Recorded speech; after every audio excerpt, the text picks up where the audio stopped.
90 دقيقة بس هما اللي هينهوا 28 سنة من الانتظار. التاريخ لحد 8 أكتوبر 2017. المكان استاد برج العرب في مصر، تحديدا في محافظة اسكندرية. الجمهور مالي الاستاد، كل اللي جايين هنا عندهم حلم وشايفينه بعينهم ومستنيينه يتحقق. الحدث تصفيات كأس العالم في افريقيا. المجموعة بتشمل مصر واوغندا وغانا والكونغو. مصر متصدرة ب9 نقط، لكن حلمنا لسه مهدد، لأن اوغندا 7 نقط، غانا 6 نقط، لكن الكونغو نقطة واحدة. مصر عندها ماتش مع غانا بعد ماتش الكونغو، وغانا فرقه تقيله نسبيا، وزود على ده ان ماتش غانا هيتلعب في غانا. فهنا مصر في موقف وحش جدا، ما ينفعش نخسر، ما ينفعش نتعادل، لازم نكسب. غياب 28 سنه عن المشاركه في كاس العالم، كل الامال عليه، لازم تكسب. هنا بالظبط اكتر موقف بينطبق عليه تعادل بطعم الهزيمه، لانك لو اتعادلت في ماتش الكونغو وخسرت من غانا، حلم التاهل هيضيع. لكن لو كسبت ماتش الكونغو فانت بتضمن التاهل حتى لو لعبت ماتش غانا وخسرته. جاهزين يا رجاله؟ حلم التاهل بين ايديكم. 3 2 1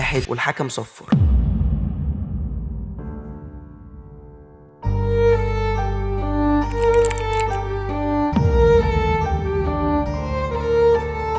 الماتش بدأ، رجالتنا ماسكين كرة حلوة قوي، بنروح بهجمة خطيرة واثنين وثلاثة، لكن للأسف الحظ مش محالفنا في ولا مرة لحد دلوقتي، لحد ما مدحت شلبي بيقول: أنا عارف كل لاعب عايز يخلص.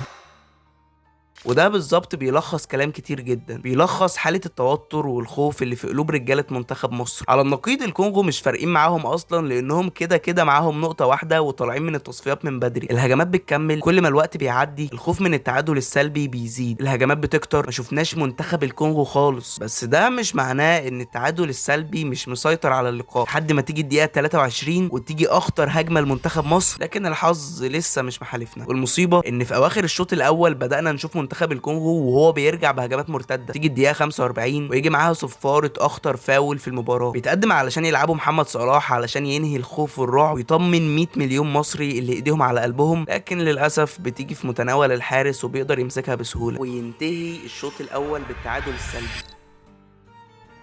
الشوط الثاني الاعصاب مشدوده اكتر من الشوط الاول، واللي زود الطينه بله اننا بدانا نشوف الكونغو بتهاجم، بقينا بنشوفهم على مرمى الحضري بشكل متكرر، تتوالى الفرص الخطيره من منتخب مصر، وتيجي اللحظه المنتظره في الدقيقه 62 محمد صلاح يروح بهجمه خطيره جدا، كل العيون عليه، ويعملها اخيرا ويسجل اول هدف لمنتخب مصر. كل اللي في الملعب وبره الملعب اتجننوا، هتلاقي ان العمال بتوع الملعب بيجروا مش عارفين رايحين فين، الحضري طبعا بيتنطط، الجمهور بيعيط من الفرحه، المصورين سابوا التصوير وراحوا احتفلوا مع محمد صلاح. محدش مهتم باي حاجه غير بالجول والاحتفال، كل ده واستحاله يأس من منتخب الكونغو. لكن ما تنساش الماتش لسه ما خلصش.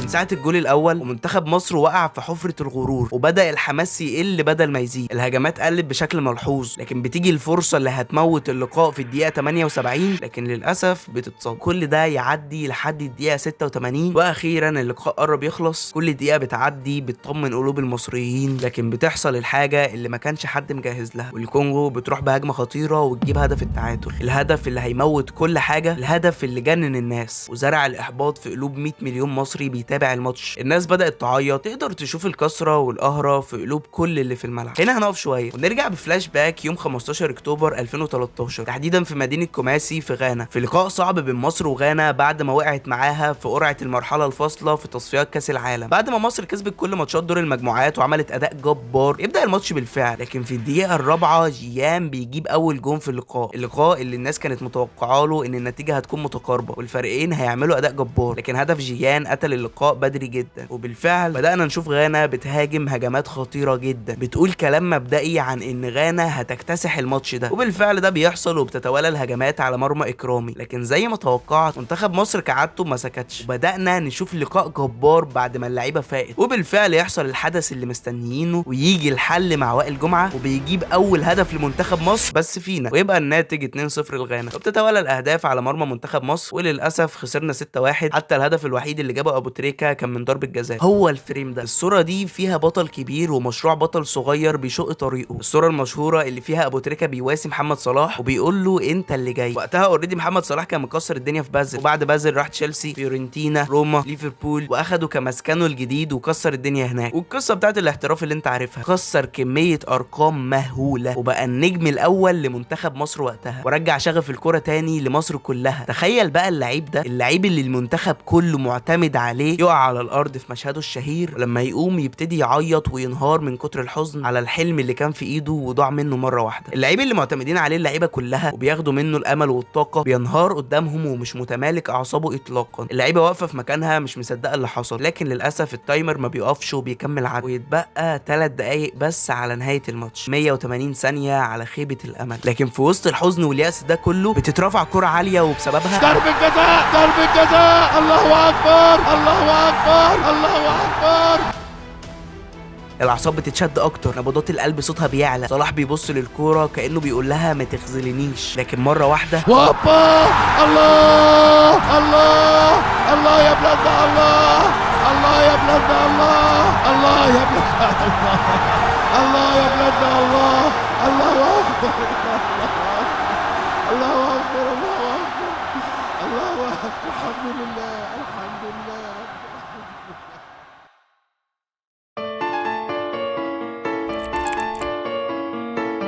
ازيك يا عربي، عامل ايه؟ النهارده جاي اكلمك عن جنون الكوره اللي بيقدمها منتخب مصر. مش جاي اكلمك عن احصاءات او تحليلات او تفاصيل كرويه بحته، صدقني في ناس كتير هتفيدك في الحته دي اكتر مني. فيديو النهارده يقدر يشوفه اي حد حرفيا، يعني مش لازم يكون شخص بيحب الكوره لانه مش متعلق قوي بالكوره، قد ما متعلق بان ازاي منتخب مصر ممتع جدا في لعبه وفي سيناريوهاته اللي كانها طالعه من مؤلفين عالميين. تعال بقى نخش في الفيديو. انت عارف يا حبيب كامل العربي ان يمكن مشجعين نادي الاتحاد السكندري بيستمتعوا بماتشات الاتحاد السكندري اكتر من ما جمهور ريال مدريد بيستمتع بماتشات ريال مدريد؟ والله مش مجرد كلام، ده مثبت علميا. اصل مشجع ريال مدريد عارف انه كده كده كسبان بنسبه كبيره، فلو الريال خسر الماتش ده مشجعه هيحس باحباط رهيب ويمكن يقعد اسبوع متضايق. لكن على البر التاني مع فريق الاتحاد السكندري، لو الاتحاد لاعب الاهلي او الزمالك او بيراميدز بيدخل وهو عارف انه هيلاعب فريق كبير، فوالله لو خسر مفيش مشكله كبيره، لكن لو كسب ياه هيحس بفرحه ما حسهاش يوم فرحه. نفس المثال ده ينطبق على منتخب مصر، بس هنا منتخب مصر ممتع اكتر بكتير. اولا علشان هو منتخب مصر، ثانيا المنتخب مش ضعيف قوي، لا هو منتخب قوي، بس تعال نكون صريحين هو مش اقوى منتخب في الدنيا. فهنا انت لما المنتخب بيكسب بتكون مبسوط جدا بسبب انه حقق انجاز كبير جدا، لكن لو خسر هتفضل معاه برده مش هتيأس من تشجيعه، علشان انت مجرب انك لما تستحمله مره هيراضيك المره اللي بعدها. يعني عندك مثلا مثال على كلامي، ماتش مصر والبرازيل 2009، مصر كانت بتمثل افريقيا في كاس القارات، خد بقى التقيله، مصر اتحطت في مجموعه مرعبه بالمعنى الحرفي، البرازيل ايطاليا وامريكا، وكمان انا بكلمك في فرق 2009، يعني برازيل 2009 وما ادراك ما هي برازيل 2009. الماتش من ساعه ما بدأ وانت حاسس ان الماتش ده هيبقى تقيل، والمصريين بدأوا ياخدوا حماس الماتش، لكن للاسف كاكا بيموت الماتش بدري بدري في الدقيقه الخامسه. بس على مين؟ ما يعديش 3 دقايق وتلمح ابو تريكه رايح على خط ال 18 بيرفع كرة بالمسطره على مقاس زيدان، وبيرجع الحلم المصري من تاني. بس للاسف الفرحه ما بتكملش، لان بعد نفس ال3 دقايق بيجي الهدف الثاني لمنتخب البرازيل، وقبل ما الشوط الاول يخلص بدقايق بيجي الهدف الثالث للبرازيل، وبيخلص الشوط الاول 3-1. لو سالت اي حد وقتها انت عايز ايه السيناريو اللي يحصل في الشوط الثاني، هيقول لك يا رب ما نطلعش شايلين سكور علشان ما نكتئبش. فهنا من المنطقي ان المنتخب يبدا يدافع ويحاول ما يشيلش سكور عالي ويموت على ال3-1. اصل فكر فيها، 3-1 قدام البرازيل حاجه تقيله، لكن مع بدايه الشوط الثاني بدانا نشوف حاجه غريبه جدا، منتخب مصر مش بيدافع، منتخب مصر بيهاجم. لا ثانيه، معلش منتخب مصر بيسجل. لا استنى، على الله يكرمك، دول رايحين يجيبوا التعادل. انت متخيل الفرقه اللي بتلعب دي البرازيل، اللي كانين دول وخايفين من منتخبنا دول البرازيل، غياب تام لمنتخب البرازيل في الشوط الثاني، والهجمات بتتكلم وبتقول ان الرابع مساله كام هجمه، لكن كالمعتاد للاسف الفرحه ما بتكملش، والبرازيل بيجيبوا الهدف الرابع ليهم من ضربه جزاء، واخيرا الماتش بينتهي لصالح البرازيل 4-3. بس بالله عليك ايه رايك في اللي انت بتشوفه ده؟ متعه كرويه على ابوها، وده اللي بيميز منتخب مصر. هتلاقي مثلا ان نفس سيناريو ماتش البرازيل حصل في ماتش نيوزيلندا الاخير بالملي، حرفيا نفس الماتش، فرق عدد الاهداف بس. يعني البرازيل سجلوا 3 اهداف مقابل هدف واحد لمنتخب مصر. في ماتش نيوزيلندا سجلوا هدف واحد في الشوط الاول. منتخب مصر طبعا بعد العلقه السخنه اللي خدوها من حسام حسن في اوضه اللبس طلعوا اكلوا النجيله حرفيا، شفنا منتخب مختلف تماما عن بتاع الشوط الاول، كسبنا 3-1، وعلى فكره كان في فرصه كبيره للرابع والخامس. فدي المتعه الكرويه، منتخب توقع منه اي حاجه، سيناريوهات ما بنشوفهاش غير في افلام كاتبينها مؤلفين عالميين. دايما كل حاجه هنا بتحصل بنكتشف بتكتشف انها سيناريو درامي ملحمي بيحصل كانه مكتوب من كاتب عالمي، كأن اللي انت بتتفرج عليه ده تمثيل في فيلم. واللي بيميز منتخبنا ان انت اغلب الوقت مستمتع كأنك داخل سينما مش بتتفرج على ماتش كوره. وعلشان الناس اللي هتقول لي انت طالع بتطبل لهم، هقول لك والله امام عاشور مش ابن خالتي ولا محمد صلاح ابن عمي. بنشوف غلطات كتير على فكره، بس في كتير من الاوقات هتلاقي حاجه تخليك تكمل فرجه على الشيء ده رغم انك مش مجبر. على فكره في حاجه حلوه في الماتشات دي، انت مش عارف هي ايه، بس انت بتكون مبسوط لما تشوف منتخب بلدك بيلعب ضد منتخب تاني. انا مش راجل بتاع كوره قوي، لكن انا بحب اتفرج على ماتشات المنتخب. دايما باخد بالي ان اغلب الماتشات بتبقى سينمائيه ودراميه كده، في حاجه، في ملحمه في النص كده، في فكره. وده اللي خلاني اعمل فيديو النهارده، ان منتخب مصر عنده ماتشات كتير جدا تحس ان هي مكتوبه بالورقه والقلم، فيها بناء وفيها بانش لاين، فده اللي بيخليني احب اتفرج على الشيء ده. وبس كده، شاركني برايك في الكومنتات، وشكرا ليك جدا لو بتتفرج لحد هنا.